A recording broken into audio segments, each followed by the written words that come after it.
We confessed our affair to our cheating spouses at a coffee shop. A good marriage, like a well-built house, is often a thing of beauty. It's sturdy, offering shelter and comfort. It's a place where memories are made and love is cultivated. But what happens when the roof caves in, when the walls crumble, when the foundation reveals its cracks? My wife, my beautiful wife of 10 years, and her childhood friend, now her lover, had managed to reduce our marriage to rubble. I, in turn, decided that my retribution wouldn't be swift or violent. No, it would be slow and meticulously planned, as devastating as a nuclear bomb. Hence, I embarked on a nuclear revenge. For days after the revelation, I lived in a strange limbo, torn between heart-wrenching disbelief and a growing, hardening resolve. Finally, on a Thursday afternoon, armed with a newfound determination, I decided to confirm my suspicions beyond a shadow of a doubt. I parked my car a couple of blocks away from my wife's workplace, a bustling restaurant in the heart of town. I was careful to remain inconspicuous, taking a spot that offered a clear view of the restaurant's exit.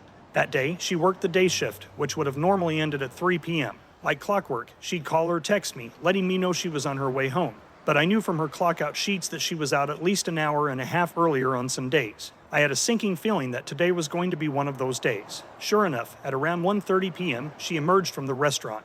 My heart pounded in my chest as I watched her look around nervously before heading towards a car parked nearby. As she opened the passenger door, my wife's childhood friend, her lover, looked up from the driver's seat. The sight of them together, so casual and ordinary, was like a punch in the gut. They drove away, oblivious to the fact that they were being followed. I started my car and trailed them, careful to keep my distance. My hands clenched the steering wheel, knuckles white as I navigated through the streets, my eyes never leaving their car. My mind was a whirlwind of thoughts, but amidst the betrayal, anger, and pain, I found a sliver of grim satisfaction knowing that I was gathering the evidence I needed. They arrived at a hotel just 5 minutes away. I parked across the street, making sure I had a clear view of the entrance. I watched as they got out of the car, their laughter carrying across the quiet street. It felt surreal, watching my wife walk into that hotel with another man. The woman I loved, the woman I'd shared my life with, was now a stranger. From the safety and anonymity of my car, I started taking pictures. The camera clicked away, capturing their treacherous smiles, their casual touches, and finally, their disappearing figures as they entered the hotel. Each photo was a searing stab of betrayal, but also a step towards my carefully planned revenge. Next, this journey of revenge led me to a dental clinic on the other side of town, a place as sterile and cold as my feelings for my wife at that moment. The woman who met me there was Julie, the unsuspecting wife of the man who'd been warming my side of the bed while I was away. Julie was stunning, a stark contrast to the predicament we found ourselves in. She was the more mature of the two, a professional, a woman who could bear the weight of what I was about to reveal. Julie, I began, when we had found a quiet corner in a coffee shop next door, I have something to tell you, and I'm afraid it's not pleasant. The hour that followed was a blur of shared betrayal, disbelief, and mounting anger. I presented her with the pile of damning evidence, my wife's clock-out sheets, her time-stamped text messages, the photos of them going into a hotel. Julie bore it all with a stoicism that made me admire her even more. As the shock began to wear off, she turned to me, her gaze hardened, and asked, "So, what do we do now?" I took a deep breath, looking into her eyes. We go nuclear. So over the next few days, Julie and I began crafting our plan. We met in secrecy, each meeting helping to mend our shared wounds of betrayal. There was a bond forged between us, born out of the heartbreak we'd been unwillingly served. Our plan was simple, yet devastating. We decided to individually invite our spouses to the same coffee shop where this unlikely alliance was formed. Under the pretense of wanting to tell them something, we would stage an affair of our own, turning the tables on them and providing them with a taste of their own bitter medicine. The day finally came when we put our plan into action. The atmosphere at the coffee shop was electric. I was nervous, Julie was nervous, and our spouses were clueless. My wife arrived first. She came in and sat at my table. When Julie's husband arrived, my wife looked a little shocked and uncomfortable. He went over and sat with Julie. That is when I told my wife that we were going to join them at their table. We sat across from them, my wife across from Julie's husband, and myself across from Julie. We reached out and grabbed each other's hands in a loving embrace, and looking as guilty as they were, we broke the news. As the words left our lips, "We've been having an affair," the coffee shop seemed to shrink around us, as if bracing itself for the impending storm. Our spouses stared at us, frozen in shock, their faces blank. It was as if time stood still, holding its breath in the aftermath of our confession. Then, like a dam bursting, the silence was shattered. My wife's face crumpled, her eyes filled with tears. "What? How could you?" she stammered, her voice shaking. Her lover, Julie's husband, echoed her sentiment, his face contorted with rage. "You fucking bastard," he spat, his voice a venomous hiss. "How could you do this to me, to us?" The irony of their outrage was not lost on Julie or me. We exchanged a glance, our eyes filled with a grim satisfaction.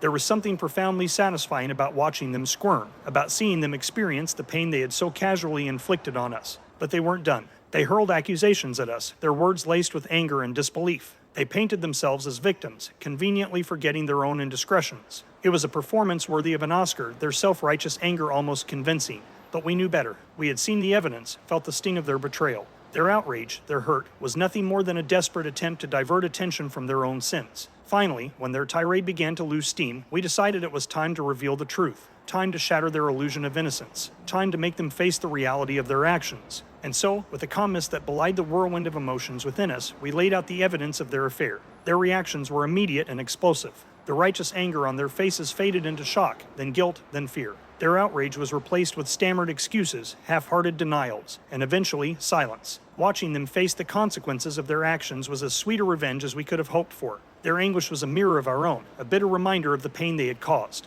But unlike them, we were not alone in our pain. We had each other, a bond forged in the fires of betrayal, strengthened in the pursuit of justice. In the 3 months that followed, the divorces were finalized, and life began to settle into a new kind of normal. The bond Julie and I had formed in the crucible of betrayal didn't just fade away. We started meeting for coffee regularly, not out of a need for revenge, but out of a newfound friendship. We had turned our pain into power, our heartbreak into strength. Our meetings became a source of solace, where we shared our pain, our hopes, our dreams, and found solace in each other's company. We began to heal from our shared trauma. We discovered that we shared more than just a tragic past. We shared a unique understanding of life, of love, and of betrayal that few others could. Our shared ordeal became the foundation of a deep friendship, a bond that was nurtured over countless cups of coffee and heartfelt conversations. But as the weeks turned into months, I noticed a change. Our conversations shifted from the past to the present, from our ex-spouses to our own lives. There was a spark, an unspoken connection that went beyond shared trauma. Slowly, we started seeing each other not just as allies in revenge, but as individuals, as potential partners. Our meetings took on a new meaning. We were no longer two betrayed spouses finding comfort in shared pain, but two people rediscovering what it meant to trust, to care, and perhaps to love again. One particular day, as we sat in our usual corner, I looked at Julie. She was beautiful, radiant. Her strength, her resilience, her compassion, everything about her was captivating. It was at that moment that I realized I wasn't just fond of her, I was falling in love with her. The revelation was as surprising as it was heartwarming, but there was fear, too. Fear of rejection, fear of another heartbreak. But as I looked into her eyes, I realized I owed it to myself to take a leap of faith. After all, hadn't we both faced much worse? So, gathering my courage, I asked her out on a real date. Her eyes widened in surprise, and for a moment, I feared I had made a terrible mistake. But then she smiled, a radiant, beautiful smile, and said yes. Our revenge was complete, not in the devastation of our cheating spouses, but in finding happiness, peace, and love in the wake of their betrayal. The nuclear bomb of revenge had blossomed into something beautiful, a new beginning, a new love. In the end, I look back at the rubble of my previous life, not with resentment, but with gratitude. Gratitude for the journey it led me on, gratitude for the strength it revealed in me, and most of all, gratitude for leading me to Julie, my friend, my ally, my love. Our story was forged in the fire of betrayal, but it was defined by resilience, strength, and ultimately, love. It was a story of nuclear revenge, but one with an unexpected, happy ending. Well, there you have it, folks. What do you think of this one? Let us know in the comments section below. When you subscribe, be sure to click the notification bell. Click here for more Tangled threads.